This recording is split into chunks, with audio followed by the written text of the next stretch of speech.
ഹണി റോസ് കഴിഞ്ഞാൽ ഉദ്ഘാടന വേദികളിൽ ഏറ്റവും കൂടുതൽ തരംഗമാകാറുള്ളത് അന്ന രാജനാണ്. അന്ന രാജന്റെയും ഹണി റോസിനെ പോലെ തന്നെ വീഡിയോകളൊക്കെ സോഷ്യൽ മീഡിയയിൽ ആരാധകർ ഏറ്റെടുക്കാറുമുണ്ട്. വസ്ത്രധാരണത്തിന്റെ പേരിലും മറ്റ് സാമൂഹ്യ മാധ്യമങ്ങളിൽ ഏറെ സൈബർ അറ്റാക്കുകൾ നേരിടുന്നുണ്ട് എങ്കിലും ഉദ്ഘാടനം ചെയ്യുന്നത് താൻ ആസ്വദിക്കുന്നുണ്ട് എന്നും അതൊരു ചെറിയ കാര്യമല്ല എന്നും അന്ന രാജൻ പറയുകയാണ്. വസ്ത്രധാരണത്തെക്കുറിച്ചും വെല്ലിഞ്ചിനെക്കുറിച്ചുമൊക്കെ അന്ന രാജൻ കേരള വിഷന്റെ ടെലിവിഷൻ അവാർഡ് ഷോയിൽ സംസാരിക്കുകയുണ്ടായി. ഉദ്ഘാടനം ചെയ്ത് ഒരുപാട് സമ്പാദിക്കുന്നുണ്ടല്ലോ എന്നാണ് പലരും ചോദിക്കുന്നത്. അങ്ങനെയൊന്നുമല്ല, പല ഉദ്ഘാടനങ്ങളും കമ്മിറ്റ്മെന്റിന്റെ പേരിൽ പോകുന്നതാണ്. അതിനൊന്നും അധികം പൈസ വാങ്ങിക്കാറില്ല. പിന്നെ എനിക്ക് ഒരുപാട് ഇഷ്ടമുള്ള കാര്യം കൂടിയാണിത്. എല്ലാവരും വിചാരിക്കും പോകുന്ന ഒരു റിബൺ കട്ട് ചെയ്യുന്നു അത്രയല്ലേ ഉള്ളൂ എന്ന്. പക്ഷേ അങ്ങനെയല്ല. നമ്മൾ ഒരുങ്ങി വന്ന് കൂടെ നിൽക്കുന്ന ജനങ്ങളെ കയ്യിലെടുത്ത് കടക്കാരെ ഹാപ്പിയാക്കി സർവം അനുഗ്രഹങ്ങളും ഉണ്ടാക്കി പ്രാർത്ഥിച്ചുകൊണ്ടാണ് ചെയ്യുന്നത്. എന്നും ആ വഴി പോകുമ്പോൾ ഉദ്ഘാടനം ചെയ്ത ആ കട അവിടെ ഉണ്ടാകണം എന്നാണ് എപ്പോഴുമുള്ള പ്രാർത്ഥന. എല്ലാവരും നമ്മളെ വിമർശിക്കുന്നത് വസ്ത്രധാരണത്തിന്റെ പേരിലാണ്. പക്ഷെ ഞാൻ എങ്ങനെയാണ് എന്ന് അടുത്തുള്ളവർക്കറിയാം. ഒരു ഉദ്ഘാടനത്തിന് പോകുമ്പോൾ അവർ ആവശ്യപ്പെടുന്ന ചില കോസ്റ്റ്യൂംസ് ഉണ്ട്. അത് അനുസരിച്ചാണ് പോകുന്നത്. അത് മാത്രമല്ല,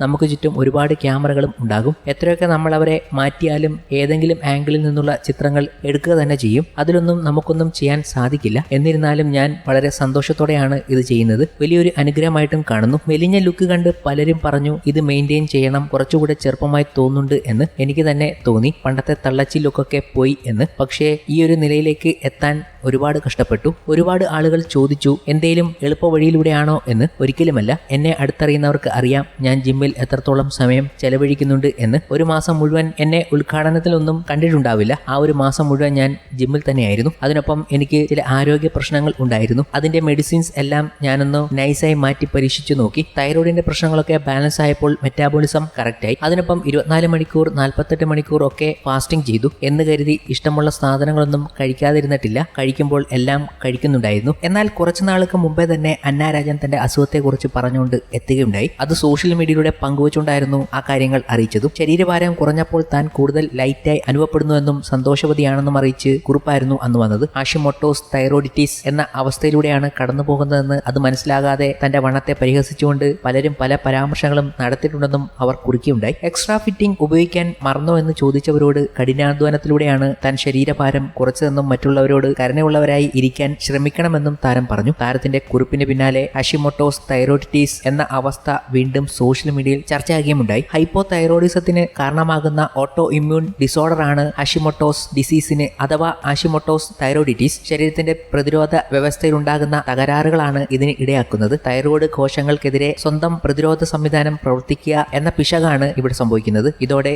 തൈറോയ്ഡ് ഹോർമോൺ ഉൽപാദനം കുറയുന്നു. മാത്രമല്ല തൈറോയ്ഡ് ഗ്രന്ഥി വലുതാകുന്ന ഗോയിറ്ററിനും കാരണമാകാം. തൈറോയ്ഡ് ഹോർമോണുകളുടെ അളവ് ക്രമാതീതമായി കുറയുന്ന അവസ്ഥയാണ് ഹൈപ്പോ തൈറോയിഡിസത്തിന് കാരണമാകുന്നത്. ചില ഘട്ടത്തിൽ ഹാഷിമോട്ടോസ് ഡിസീസ് ഹൈപ്പോ തൈറോയിഡിസത്തിനും കാരണമാകാറുണ്ട്. തൈറോയ്ഡ് ഗ്രന്ഥിയുടെ അമിതമായ പ്രവർത്തനം മൂലമുണ്ടാകുന്ന രോഗാവസ്ഥയാണ് ഹൈപ്പർ തൈറോയിഡിസം. തൈറോയ്ഡ് രോഗങ്ങൾ പലപ്പോഴും കൃത്യമായി തിരിച്ചറിയപ്പെടുന്നില്ല. കാരണം ഇവയുടെ ലക്ഷണങ്ങൾ മറ്റ് പല രോഗലക്ഷണങ്ങളുമായി സാമ്യമുള്ളതാണ്. പ്രധാന ലക്ഷണങ്ങളായി പറയുന്നത് അമിത ക്ഷീണം, വണ്ണം വയ്ക്കുക, പേശികളിലും സന്ധികളിലും വേദന, മലബന്ധം, വരണ്ട മുടിയും ചർമ്മവും, മുടി കൊഴിച്ചിൽ, ആർത്തവ ക്രമക്കേടുകൾ, ഹൃദയമിടിപ്പ് കുറയുക തുടങ്ങിയവയാണ്.